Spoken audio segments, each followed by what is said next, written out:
भी क्या चीज है कि बताओ, इतना बड़ा हवाई जहाज इतना वजन का होगा और उस वजन में भी 200, 400 लोग सवारियों को बिठा करके और आकाश मार्ग से एक स्थान से दूसरे स्थान भेजने वाला कोई है तो हवाई जहाज है। और हवाई जहाज का निर्माण किसने किया? तो एक साइंटिस्ट ने किया कि नहीं किया?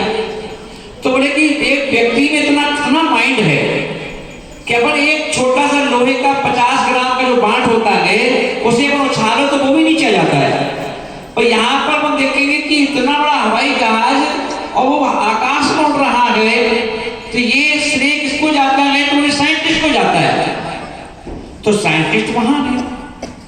साइंटिस्ट क्या है? महान है ना। तो साइंटिस्ट से बड़ा कोई है ही नहीं तो दुनिया में। बोले है भगवान। बोले क्या है? भगवान है। बोले भगवान में क्या है भाई? कि साइंटिस्ट ने तो देखा है कि हवाई जहाज उड़ा दिया इतना बड़ा। तो बोले कि भगवान जो है बिना किसी यंत्र के हवाई जहाज उड़ रहा है, उसमें तुम बैठ के जा रहे हो। तो यहाँ पर जो भगवान है वो हमें बिना किसी यंत्र के, बिना किसी हवाई जहाज के 1 सेकंड में सिद्धालय में भेज देते हैं, सिद्धालय में पहुंचा देते हैं। वो ऐसे साइंटिस्ट हैं ना। उन साइंटिस्ट को ही तो देख करके ये साइंटिस्ट पैदा हुए। और यही कारण है कि हम देखें जर्मनी में और जापान में जो म्यूजियम बने हुए हैं, उन म्यूजियम में जो जिन साइंटिस्टों ने जो खोजबीन की, वहां पर उस म्यूजियम में उन साइंटिस्टों के फोटोग्राफ्स लगे हुए हैं चारों तरफ और लिखा हुआ है कि इन्होंने क्या खोजबीन की। और सभी के फोटोग्राफ्स की साइज एक बराबर की है। और जब आप पूरा म्यूजियम घूमोगे चारों तरफ और एक स्थान पर जब पहुंचोगे तो वहां मूल नायक की तरह उन साइंटिस्टों के जो पिक है उससे 4 गुनी बड़ी पिक भगवान महावीर स्वामी की लगी हुई है। और महावीर स्वामी के नाम के नीचे क्या लिखा हुआ है? वहां पर लिखा है बिग साइंटिस्ट महावीर। बोले हम सारे साइंटिस्टों के भी सब बड़े साइंटिस्ट कोई हैं जिनसे हमने सीखा है, वो है महावीर। उन्होंने भगवान के रूप में स्वीकार नहीं किया, उन्होंने बिग साइंटिस्ट के रूप में स्वीकार किया। तो ऐसे भगवान महावीर स्वामी जो हमें विरासत में मिले, हमें कहीं खोजबीन करने के लिए जाना नहीं पड़ा है ना। अन्य लोग चलो जिनका जन्म जैन कुल में नहीं हुआ वो महावीर से परिचित नहीं है, उन्हें महावीर के बारे में जानकारी नहीं है।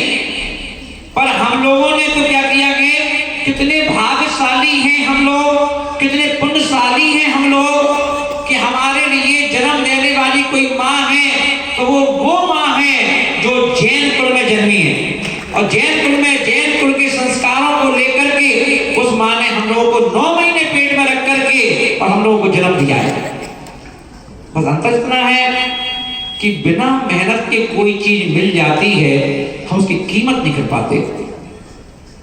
क्योंकि हम लोग विश्वास करते हैं जब कोई चीज बड़ी मेहनत से मिले, बहुत एड़ी सर से एड़ी का जोर लगाना पड़े और फिर कोई चीज मिलती है तो हम लोग बड़ी कीमत करते हैं कि पाया कितनी मुश्किल से मिली भैया, बड़ी मुश्किल से, है ना।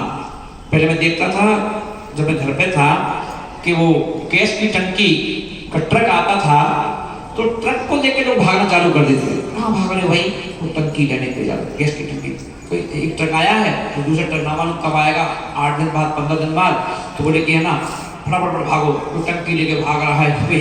और वहाँ लंबी लंबी लाइन लग जाती थी, लंबी लाइन में धक्के भी लग रहे हैं, लड़ाई भी हो रही है, झगड़े भी हो रहे हैं। फिर जाकर वो एक टंकी ले आए, पूरे बाल बिखर गए, पूरे कपड़े अस्त व्यस्त हो गए ना, तो जाकर एक टंकी ले आओ। और सोचते थे अरे यार एक टंकी मिल गई बड़ी मुश्किल से, बहुत भीड़ थी, बड़ी मुश्किल से एक टंकी मिल गई ना। आज लग रहा था कि टंकी मिलेगी नहीं मिलेगी, कितनी मेहनत, इतनी सी मेहनत करना पड़ी, कितनी खुशी होती है एक टंकी लेके आ गया। क्योंकि पैसे भी दिए पर फ्री में नहीं मिली, पैसे भी दिए पर कितनी मेहनत से मिल गई, इतनी लोगों के बीच में से मिल गई, इसलिए खुशी होती है। ऐसे ही सोचो जिन लोगों को ये जैन धर्म मिला नहीं, वो लोगों से पूछो तो वो कहते हैं कि अगर मेरा पुनः मनुष्य जन्म मिले तो मुझे जैन कुल मिले। अल्बर्ट आइंस्टीन नाम का वैज्ञानिक जो मरते मरते एक ही बात बोलता रहा कि जब मेरा जन्म हो तो जैन कुल में हो, जैन परिवार में मेरा जन्म हो। क्या देखा उसने?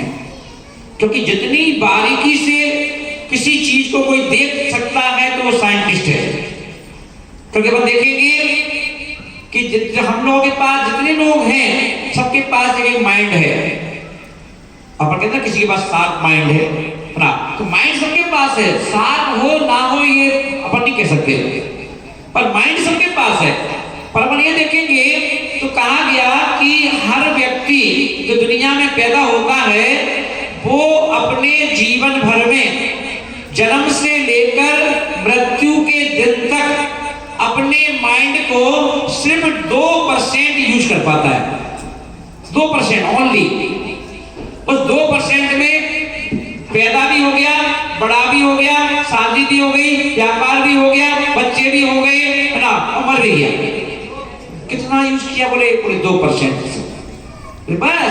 हाँ, 98% लेफ्ट हो गया।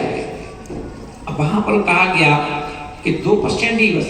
और कौन कौन मुझे बताओ कौन कितना कर पाता है? और इस पंचम काल में उसके बाद नंबर आता है इसका साइंटिस्ट का। तो साइंटिस्ट का नंबर आता है। और इन्होंने और इनके बारे में क्या है?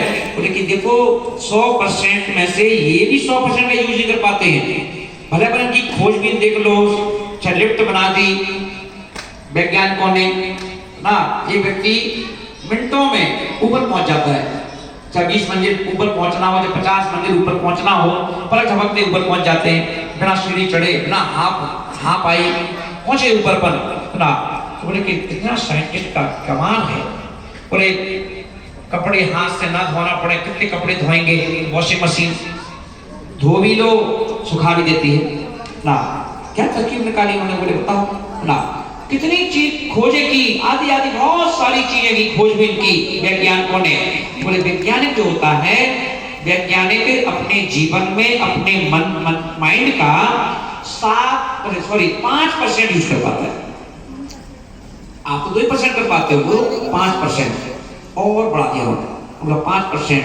बोले इसके अलावा, बोले इसके बाद नंबर आता है साधुओं का। आध्यात्मिक गुरु हैं जो अध्यात्म का सेवन करते हैं। तो गुरु जो होते हैं वो 8% माइंड का अपना उपयोग कर लेते हैं। 8%। अब 8% कर ले तभी तो केस कर लेते हैं। तो आप एक बार उठा के दिखाओ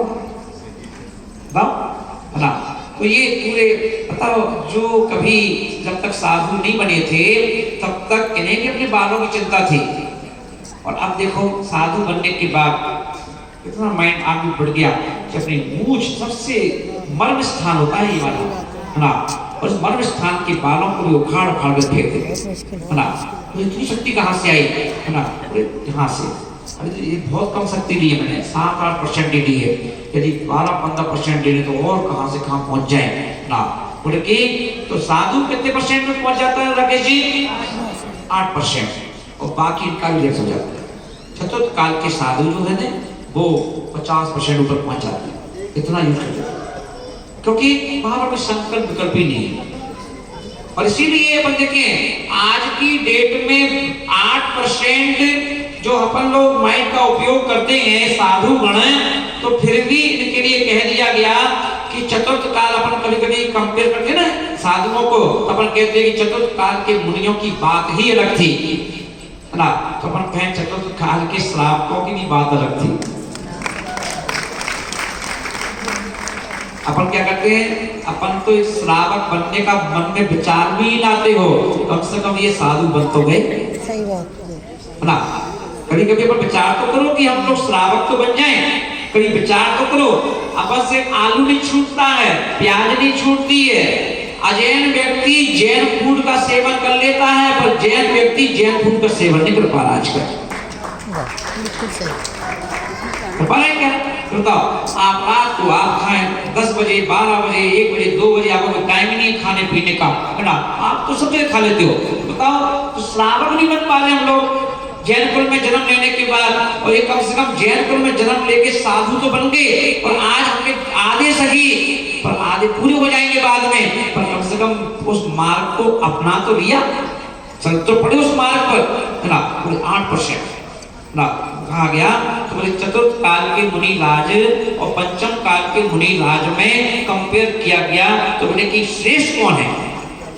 चतुर्थ काल के मुनिराज श्रेष्ठ हैं या पंचम काल के मुनिराज श्रेष्ठ हैं? बोले पंचम काल के श्रेष्ठ हैं। बोले क्यों पंचम काल के श्रेष्ठ क्यों हैं?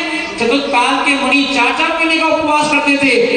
चतुर्थ काल के मुनिराज नदी के किनारे बैठकर के सामायिक करते थे। ऊपर गिरी पर्वतों पर जाकर जो गरम शिलाएं होती थी उस पर बैठ के सामायिक करते थे। फिर ये आज के मुनि तो कमरे में बैठ के सामायिक करते हैं, ना ये खड़े होकर सामायिक करते हैं, कुछ नहीं करते। फिर इनका कैसे श्रेष्ठ हैं? बोले इसलिए श्रेष्ठ हैं कि चतुर्थ काल के मुनि महाराजों के लिए श्रावकों की भीड़ थी। चतुर्थ काल के मुनिराज श्रावकों की बस्ती में रहते थे और पंचम काल के साधु ग्रस्थों के बीच में रहते हैं। और ग्रस्त में और श्रावक में बड़ा अंतर है। ग्रस्त किसे कहते हैं? जो अस्त व्यस्त तनावग्रस्त हैं उनका नाम ग्रस्त है। तनावग्रस्त हैं। कोई अगर सबके थर्मामीटर लगाया जाए नापने का तो अधिकांश लोग टेंशन में जी रहे हैं।